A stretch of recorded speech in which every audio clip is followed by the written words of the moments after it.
하나님 말씀은 출애굽기 14장 1절부터 8절까지 보겠습니다. 출애굽기 14장 1절부터 8절 교독하겠습니다.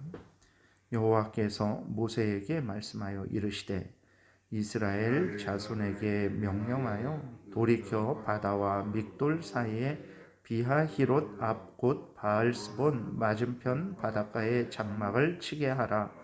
바로가 이스라엘 자손에 대하여 말하기를 그들이 그 땅에서 멀리 떠나 광야에 갇힌 바 되었다 하리라. 내가 바로의 마음을 완악하게 한즉 바로가 그들의 뒤를 따르리니 내가 그와 그의 온 군대로 말미암아 영광을 얻어 애굽 사람들이 나를 여호와인 줄 알게 하리라 하시매 무리가 그대로 행하니라.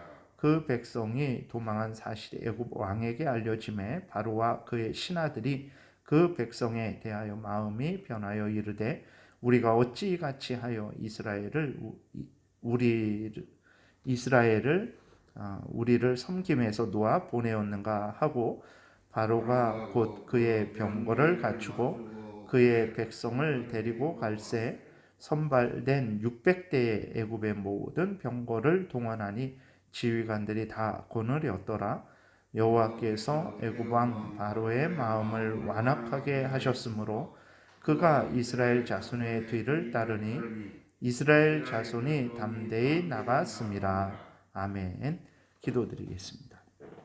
살아계신 하나님 감사합니다. 하나님 이 시간 말씀을 전하고 듣습니다. 성령께서 역사하셔서 우리를 향한 하나님의 뜻을 잘 깨달아 알고 또 알려주시는 대로 믿고 따르게 하여 주옵소서.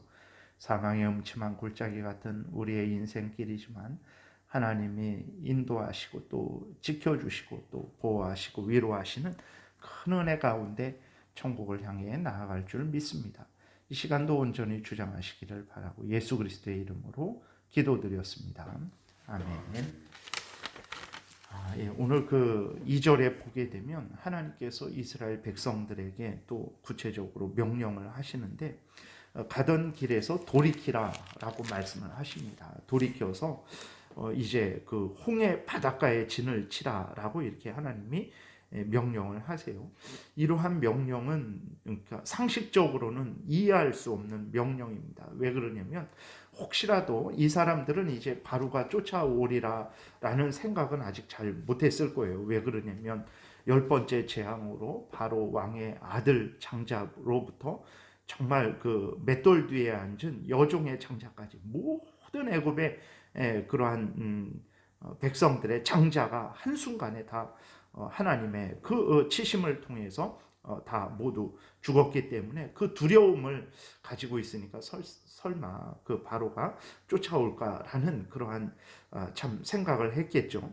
그런데 혹시라도 쫓아오면 이것은 이제 스스로 아주 이렇게 죽음을 스스로 초래하는 것과 같은 어리석은 일입니다. 그러니까 그 땅에 있어야 바로가 쫓아오면 도망을 갈 텐데 바닷가에 진을 치게 되니까 배수진을 친 거잖아요. 목숨을 걸고 싸우려고 할 때 배수진을 치는 거지 도망가려고 살려고 하는데 배수진을 치는 것은 어리석은 거죠. 쫓아오면 바닷가밖에 도망갈 데가 없는데 배도 없는 것이고 수영을 할 수 있는 작은 뭐 강도 아니고 이거는 홍해 바다인데 그 홍해 바닷가에 진을 치라고 하나님이 명령을 하시는데 상식적으로는 도저히 이렇게 참 이해할 수 없는 하나님의 명령인 것입니다. 그러면 하나님이 왜 이렇게 이스라엘 백성들에게 바닷가에 돌이켜서 바닷가에 진을 치라라고 이렇게 명령을 하셨을까요? 이후에 일어나는 일들을 생각하지 않으셨을까요? 그렇지 않습니다. 오늘 3절에 보게 되니까 하나님이 이 일을 하나님의 의도하신 것을 우리는 보게 됩니다.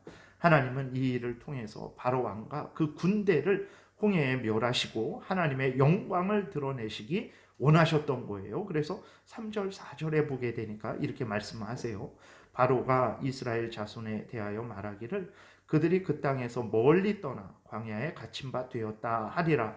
내가 바로의 마음을 완악하게 한즉 바로가 그들의 뒤를 따르리니 내가 그와 그의 온 군대로 말미암아 영광을 얻어 애굽 사람들이 나를 여호와인 줄 알게 하리라 하심에 무리가 그대로 행하니라. 하나님이 그걸 모르셨던 것이 아닙니다. 하나님은 놀랍고 놀라운 하나님의 계획을 세우신 것이고 그 계획을 실행하고 계시는 거예요. 그 계획은 애굽 왕 바로와 그 애굽의 군대를 홍해에 멸하는 것입니다. 하나님을 대적하는 바로에게 하나님께서 이제 바로의 마음을 완악하게 하시겠다라고 이렇게 말씀을 하세요. 이것은 무엇이냐면 하나님께서 하나님을 대적하는 바로에게 공의의 형벌을 내리시겠다라는 것입니다. 그렇게 하나님을 경외하지 않고 그렇게 하나님을 대적하는 바로의 소원대로 하나님을 이기고 싶어 하잖아요. 그런 아주 죄된 마음이 가득한 거잖아요. 그러니까 하나님이 그러한 바로의 소원대로 하나님께서 바로를 사탄에게 내어 맡기시는 거죠. 사탄의 격동을, 사탄의 종이 되고 사탄의 격동을 받는 바로는 계속해서 더욱 어리석게 생각하고 더욱 어리석게 말하고 더욱 어리석게 행동을 하게 되는 거예요. 하나님을 대적하는 것이 멸망길이라는 것을 생각을 못하는 것입니다. 하나님께서 그렇게 하나님을 대적하는 바로에게 그래? 그럼 한번 너 그렇게 마음대로 한번 해봐라. 하나님이 그 내버려 두시는 거예요. 그렇게 되니까 이 어리석은 바로는 인간으로서는 지혜롭고 능력 있죠. 그 거대한 강대국 애굽의 왕이니까 그 얼마나 지혜롭고 능력 있겠습니까? 그러나 하나님 앞에서 그 인간의 지혜가 무슨 소용이겠습니까? 근데 그렇게 하나님을 대적하니까 하나님이 공의의 형벌을 이렇게 실행하시는 거죠. 그를 더 어리석게 하시는 거예요. 그래 한번 너 그렇게 나를 대적해봐라 하면서 하나님께서 그에게 있던 은혜도 거두시고 그를 사탄의 종노릇하게 하시는 거예요. 그러니까 사탄의 격동을 받는 바로는 더욱더욱 어리석게 되는 거죠. 만약에 이스라엘 백성이 이제 하나님이 없다면 바로의 판단이 맞죠. 이제는 저 이스라엘 백성들 잡았다. 도망갈 곳 없고 바닷가고 쫓아가서 빨리 쫓아가서 저들을 치고 포로로 잡아오면 된다. 그거는 진짜 바로가 옳게 지혜롭게 생각을 한 거죠. 근데 문제는 무엇입니까? 문제는 뭐냐면 하나님이 이스라엘 백성들과 함께 계시다라는 거예요. 그 하나님은 전지전능하신 하나님입니다. 그러니까 10가지 재앙을 당하고도 하나님이 어떤 분인지를 몰라요. 그러니까 이스라엘 백성이 바닷가에 있건 산에 있건 광야에 있건 그거 하나님이 함께 계시기 때문에 이스라엘 백성들은 죽지 않습니다. 이스라엘 백성들을 하나님이 도우신다라는 생각을 하지 못하고 바닷가에 진쳤으니까 빨리 쫓아가서 이스라엘 백성들을 치면 되겠다 그러한 생각을 하고는 이제 모든 군대들을 모아서 아주 그 이스라엘 백성들을 쫓아오고 있는 거죠. 5절부터 8절에 빨리 읽으면 이렇게 기록되어 있습니다. 그 백성이 도망한 사실이 애굽 왕에게 알려짐에 바로와 그의 신하들이 그 백성에 대하여 마음이 변하여 이르되, 그래서 변했다라는 거거든요. 악한 자들이 더욱 악해지는 것입니다. 하나님이 그들의 마음, 그 하나님을 그렇게 대적하고 악한 자들의 그 마음을 하나님께서 내버려 두시는 거예요. 공의의 형벌로. 그래 한번 너희들 얼마나 나를 대적할 수 있는지 한번 해봐라. 하나님이 그를 내버려 두시는 거예요. 그들의 마음을 악하게 만드신다라는 게 아니고 그들에게 공의의 형벌을 내리시는 거죠. 그렇게 되니까 그들은 더 악해지는 거예요. 어리석은 마음이 더 어리석어지는 것입니다. 그래서 그 마음이 변했어요. 두려워 떨던 마음이 갑자기 하나님과 한번 싸워 이기면 되겠다라는 마음으로, 어리석은 마음으로 변해버렸어요. 그리고 이들이 이렇게 말해요. 이르되 우리가 어찌 이같이 하여 이스라엘을 우리를 섬김에서 놓아 보내었는가. 그냥 붙잡아 들 걸 왜 우리가 풀어줬을까. 이러한 옳토당토하는 생각을 하는 것입니다. 자기의 그 지금 자식들이 죽어서 장사를 끝냈는지 바로 그 며칠 사이 되는데도 불구하고 이런 어리석은, 자기 자식이 바로 어제 그제 죽었는데도 불구하고 이런 생각을 하는 거예요. 6절에 보게 되니까 바로가 곧 그의 병거를 갖추고 그의 백성을 데리고 갈새 선발된 병거 600대와 애굽의 모든 병거를 동원하니 지휘관들이 다 거느렸더라. 여호와께서 애굽 왕 바로의 마음을 완악하게 하셨으므로 그가 이스라엘 자손의 뒤를 따르니 이스라엘 자손이 담대히 나갔습니다. 그러니까 하나님을 생각하지 못한 거죠. 그러니까 하나님께서 더욱 어리석게 하셨다, 완악하게 하셨다, 이렇게 말씀을 하시는 것입니다. 하나님을 생각하지 않고 어떤 일을 판단하고 결정하고 행동하는 것만큼 어리석은 일이 없습니다. 왜냐하면 하나님이 지혜 주시는 것이고, 하나님이 일이 되어지게 하는 것이고, 하나님이 일에 열매를 맺게 하시는 것입니다. 하나님에 의해서 모든 만물이 나와서 하나님으로 말미암고 하나님에게 결국은 돌아가는 것이 성경이 로마서 11장 36절에서 말씀하고 있는 것을 우리는 보게 됩니다. 그런데 하나님을 생각하지 않고 어떤 판단을 하고 결정을 하고 행동을 한다? 그것은 가장 어리석고 어리석은 것입니다.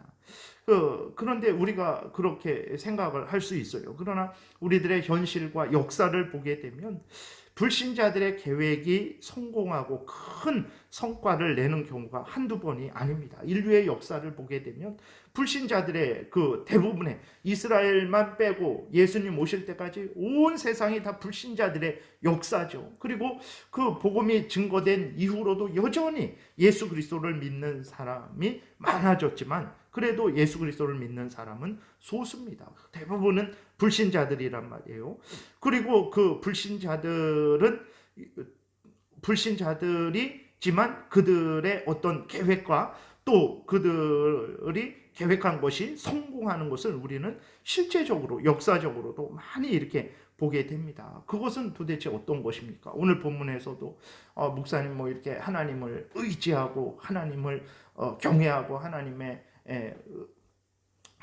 경외하는 가운데 모든 일들을 행하는 것이 옳은 일이고 그렇지 않은 것은 어리석은 일이다 그러는데, 역사 가운데 현실 가운데에서 불신자들이 얼마나 성공하고 성과를 냈는지 모르십니까? 우리가 그렇게 질문을 할 수 있죠. 맞습니다. 그러나 그럼 그 불신자들의 성공은, 그 불신자들이 내는 성과는 도대체 어떤 일인가에 대해서 잠깐 말씀을 드리겠습니다. 첫 번째로 불신자들의 계획과 그 계획의 성공은 하나님의 도움과 허락이 있는 것이라는 것을 우리가 기억을 해야 됩니다. 물론 하나님이 하나님의 자녀된 우리들을 돕는 것하고는 달라요. 그냥 그들에게는 그냥 육신적인 그런 성공과 성과를 내게 하시는 것입니다. 하나님은 그리스도인에게는 하나님이 그들의 아버지요, 그 그리스도인들을 하나님의 자녀로 삼으시고 대해 주시죠. 불신자들은 그냥 하나님의 피조물로서, 하나님이 만드신 그러한 피조물로서 그들을 불쌍히 여기고 그들에게 은혜를 내려주시는 것입니다. 그러니까 불신자들이 성공하는 것도 하나님의 은혜로 그렇게 되어지는 거예요. 그것을 우리가 기억을 해야 되는 것이고, 두 번째로 불신자들이 이 땅에서 성공해서 성과를 내더라도 지금 이 땅에서 70년, 80년 동안의 성공일 뿐이라는 것을 우리가 기억을 해야 되는 것입니다. 세 번째로 가장 중요한 것은 무엇이냐면, 불신자들의 성공은 결국은 하나님의 뜻을 이루는데 사용되는 도구이라는 것을 우리가 이것을 잊지 말아야 되는 것입니다. 사람들은 불신자들의 성공만 보고 하나님을 의지하지 않아도 복될 수 있구나라는 그런 생각을 하게 되는 거죠. 그러나 하나님은 불신자들을 통해서 하나님의 뜻을 이루고 계시다라는 것을 잊지 말아야 되는 것입니다. 잠언 16장 4절에 보게 되면 여호와께서 온갖 것을 그 쓰임에 적당하게 지으셨나니 악인도 악한 날에 적당하게 하셨느니라 라고 이렇게 기록이 되어 있어요. 하나님이 악인들을 사용하신다라는 것입니다. 물론 하나님이 악인들을 사용하실 때 그 목적이 무엇입니까? 하나님의 공의의 영광, 하나님께서 죄에 대해서, 악인에 대해서 반드시 형벌하신다라는 그 공의의 영광을 드러내기 위해서 하나님이 도구로 사용을 하시는 거예요. 결국은 그렇게 되어지는 것이라는 것을 기억을 해야 되는 것입니다. 불신자들을 통해서 하나님은 하나님의 공의의 영광을 드러내시는 것입니다. 그래서 때가 되면 불신자들은 자신들의 불신앙에 대해서, 범죄에 대해서 형벌을 받게 됩니다. 그래서 영원한 지옥불에 던져지게 되는 거예요. 불신자들의 성공이 바로 이러한 성공이라는 것을 우리가 기억을 해야 되는 거예요. 그래서 불신자들의 형통을 결코 부러워할 필요가 없는 것입니다. 시편 37편에서 악인들의 형통을 부러워하지 말라 그랬어요. 거기에 대해서 너무 불평하고 원망하지 말라 그랬어요. 왜 그러냐면 죄를 짓기 때문에 그렇습니다. 우리가 오늘 본문에서도 살펴보듯이 이스라엘 백성들이 애굽 왕 바로가 다시 힘을 내어 갖고 군대를 모아 갖고 그 애굽 군대가 하나가 되어 갖고 이스라엘 백성들을 향해 돌진하는 그 모습을 보게 됐을 때 그것은 다시 바로가 힘을 낸 거잖아요. 이스라엘 백성들이 그 뒤에 보게 되면 하나님을 향해서 모세를 향해서 원망하고 불평을 합니다. 왜 저들이 저렇게 다시 일어나서 쫓아오는지에 대해서 불평하고 원망을 하죠. 근데 우리가 그 길게 더 보게 되면 그것은 하나님이 그들을 어리석게 해서 그들을 홍해에 수장시키고자 하시는 하나님의 계획이란 말이에요. 그러니까 그러한 전체적인 하나님의 뜻을 봐야지 그 전체적인 하나님의 뜻을 보지 못하고 순간순간 이렇게 보게 되면 나는 예수를 믿어도 고난만 받고 저 사람은 예수를 믿지 않아도 형통하고 잘되고 인생 복되게 살아간다, 이런 잘못된 생각에 빠지게 되는 것입니다. 그래서 우리들이 정말 어떤 것을 볼 때 인간적으로 세상적으로 그냥 70년 80년 안에서만 이렇게 어떤 것을 보는 것이 아니라 하나님이 창세전에 계획하신 것, 하나님이 온 인류 역사를 이끌어 나가시는 그러한 모든 것, 나아가서 하나님이 종말 때에 이루실 영원한 천국을 바라보면서 이 전체를 생각하면서 지금 일어나고 있는 어떤 일에 대해서, 그러니까 우리의 형편 사정에 대해서 또 악인들의 형통에 대해서 우리가 살펴본다면 정말 우리가 악인들의 형통 때문에 부러워하고 시기하고 질투하고 하나님을 향해 불평하고 원망하고 우리의 형편 사정 때문에 우리가 정말 하나님 앞에 그렇게 낙심하고 절망하고 그렇게 할 수 없다라는 것을 우리가 깨달아 알게 될 것입니다. 그래서 악인들의 형통은, 악인들은 하나님의 도구로 지금 사용되고 있는 것입니다. 하나님의 뜻을 이루기 위한 도구로. 근데 그 하나님의 뜻이 뭐냐? 공의의 영광을 드러내는 거예요. 로마서 9장에 있는 대로 공의의 영광을 드러내는 것입니다. 그래서 살아계신 하나님이 악인들을 그렇게 사용하시는 거기 때문에 악인들의 형통과 이 세상에서의 정말 부귀영화 누리는 거 전혀 부러워할 필요 없는 것입니다. 그러나 그리스도인들은 어떻게 하나님이 대해 주십니까? 그리스도인들은 예수 그리스도 안에서 구원하여 주셔서 하나님의 자녀 삼아 주시고 그 그리스도인들의 아버지가 되어 주십니다. 그래서 하나님이 불쌍히 여겨 주시고 또 하나님이 그 그리스도인들을 통해서도 영광을 받으시는데 어떤 영광이냐? 은혜의 영광을 나타내시는 거예요. 불신자들을 향해서는 공의의 형벌의 영광을 드러내시는데 하나님의 택한 백성들을 향해서는 이제 은혜의 영광을 드러내시는 것입니다. 우리가 이 땅에서 어떤 형편 처지이든지 불신자와 비교했을 때 도저히 비교할 수 없는 참으로 어렵고 힘든 형편일지라도 우리가 하나님의 자녀가 되어서 하나님이 나를 통해서 하나님의 은혜의 영광을 드러내신다라는 그것을 우리가 생각하고 우리는 참 변함없이 흔들림 없이 하나님 앞에 감사하고 감사하며 또 하나님이 그 목적하신 대로 하나님의 은혜의 영광을 나타내기 위해서 그것을 하나님이 통해서 우리를 인도하실 때, 그 목적으로 인도하실 때 우리는 기꺼이 즐거이 감사함으로 믿고 순종하는 그러한 삶을 살아야 됩니다.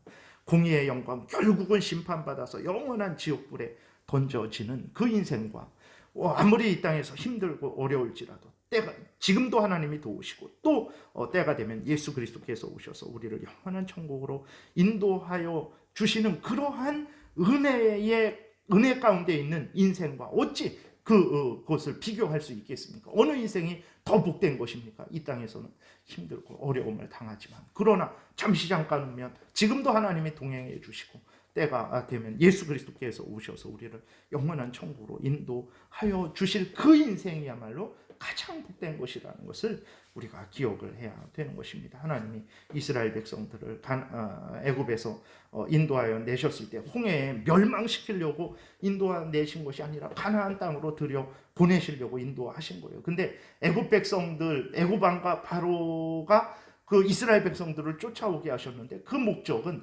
가나안 땅으로 인도하시려는 것이 아니라 홍해에 수장시키시려고 하나님께서 허락을 하신 것입니다. 얼마나 그 차이가 나는 인생입니까?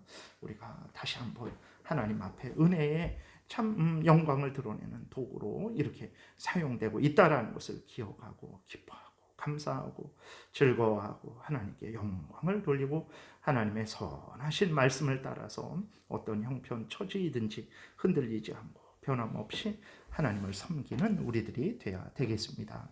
기도드리겠습니다. 살아계신 하나님 아버지 감사합니다. 오늘도 은혜를 내려 주셔서 감사합니다. 우리들의 인생이 사망의 음침한 골짜기 같은 인생이고 바로가 군대를 철병거를 가지고 달려드는 인생 같지만 그러나 하나님이 지키시고 보호하시는 인생이요 생명길을 걸어가게 하는 인생이요 천국길을 걸어가게 하는 인생이라는 것을 기억하고 두려워하지 말고 하나님을 의지하고 담대히 우리가 가야 될 길을 오늘도 열심히 걸어가게 도와주옵소서. 예수 그리스도의 이름으로 기도드렸습니다. 아멘.